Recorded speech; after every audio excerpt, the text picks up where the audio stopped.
What's up, fam? It's Coach Kim. We are back with an upper body workout today.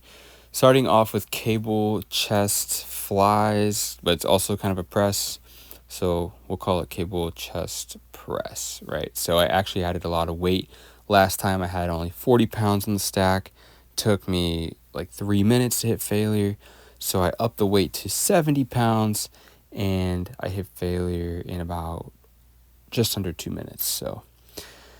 And I definitely feel the soreness from this. So if you're not aware, what I'm going to do is hit this exercise immediately into weighted push-ups with a 25-pound plate on my back, slow and controlled to failure.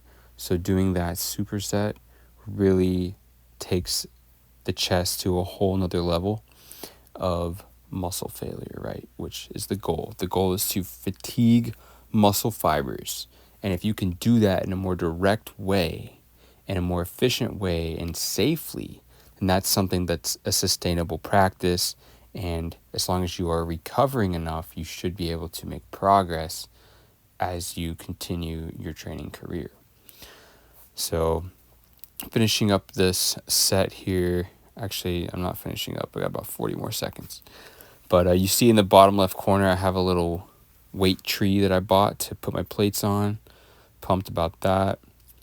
And in this workout, I'm also hitting the easy bar preacher curls and a couple exercises from now. So overall, I actually feel like I'm actually building muscle right now for the first time in forever, right?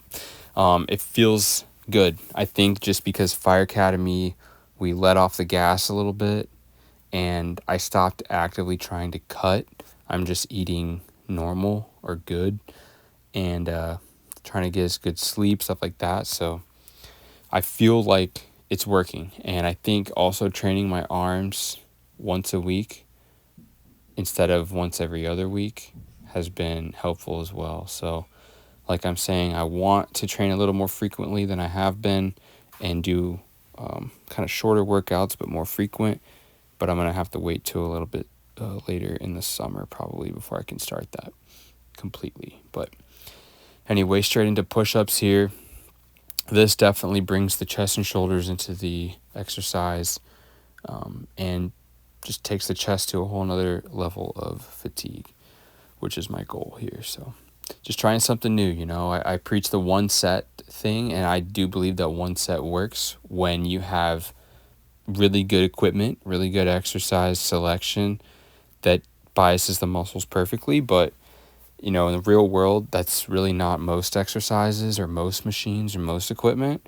It's really only a couple. So sometimes two, right? You're still doing the lowest possible volume, right, to get the greatest possible results. Here we go with easy bar curls, 45 pounds on the bar. I believe the bar weighs 22, so it's probably only 67 pounds or so. Nice and slow and controlled to muscle failure. And I've been liking this exercise so far. This is only my third time performing this exercise, so far so good. You know, as long as you perform it slow and controlled, you are not cheating the reps at all. I can't even bring my hands any further down or bring the bar any further down because of that little catch piece at the bottom that holds the bar. So I just basically bring it down to that, which my arms are almost straight. They're not straight, but it's probably fine that they're not straight. You know, a lot of people preach full range of motion. And while full range of motion is cool, it's not required because, once again, movement is not required. What's required is you contract your muscles. What's required is you place tension on them and fatigue them. You can perform an isometric contraction and you'd be accomplishing the same goal as moving the weight, provided you train with a high intensity or a high effort that you bring to the exercise.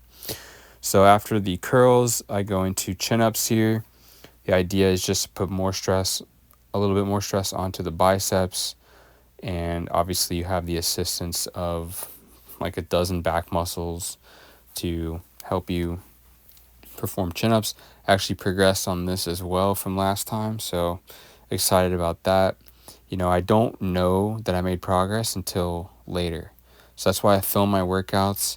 I can see the exact time that my sets took, the exact amount of reps I did, the weight I used, and I can compare it to last time.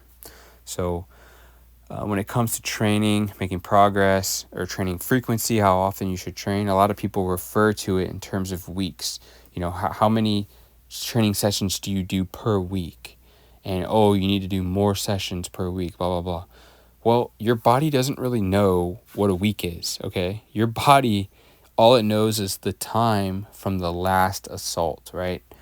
On a holistic sense, so your entire body from the last time, and then also that muscle group specifically. When was that muscle group actually targeted in the last, several days, right? So right now I'm training still once every 6 or 7 days, and the muscles in my upper body are getting hit almost every week. Lower body's getting hit every other week. So that's where I'm at right now. People ask me questions like, or they falsely believe that I claim that once a week is best, and I don't claim that. I claim that that's working for me based on my stress levels in my life. But for most people, if you have a sedentary job, sedentary life, but you're lifting, you should probably be able to perform a really hard, intense workout like these probably every 4 days or so, kind of in that 3 to 5 day range. As long as you switch up kind of the muscle groups you're using, you should be good and you don't have any, soreness that's lingering. Here we go with overhead press. Right there was failure. Tried to push even harder, couldn't get it up. So put the bar down, made progress on that as well. Next is body rows. Lowered the bar here. You could see the J cups are about 6 to 8 inches above that point, but now I put the bar down onto the safety, so at this angle it makes the exercise more challenging at a harder difficulty for body weight exercises, right? So perform this the best I could, slow and controlled, and take the muscles to failure. You don't have to move fast. In fact, if you do move fast, or move too fast I should say, you are taking tension off the muscles, and now at this point you're just performing reps, right? And a lot of people think that reps is the key. They train as if the repetitions is what's holy and sacred and actually makes the results, but it's not reps. Any exercise, it's not reps, it's contraction. You can see right here I'm holding this contraction until I slowly lower down. That counts. You can't measure it on paper. You can't say I did this extra rep, but it's contractions that stimulate muscle. So here's me fully pumped post-workout, and you can see on the right my entire workout last time versus this time. You can see the progress that was made. Added weight to a lot of things. Trying to get to about 90 seconds per set, and if I'm getting close to 2 minutes, that's when I add weight. So this is a cardiovascular exercise, this is weights, this is muscle strength. All these benefits I am getting from my training, and I'm just excited about it. And I can't believe how little I have to train to get these results. So if you want results like this, send me a DM on Instagram, coach4_Cam.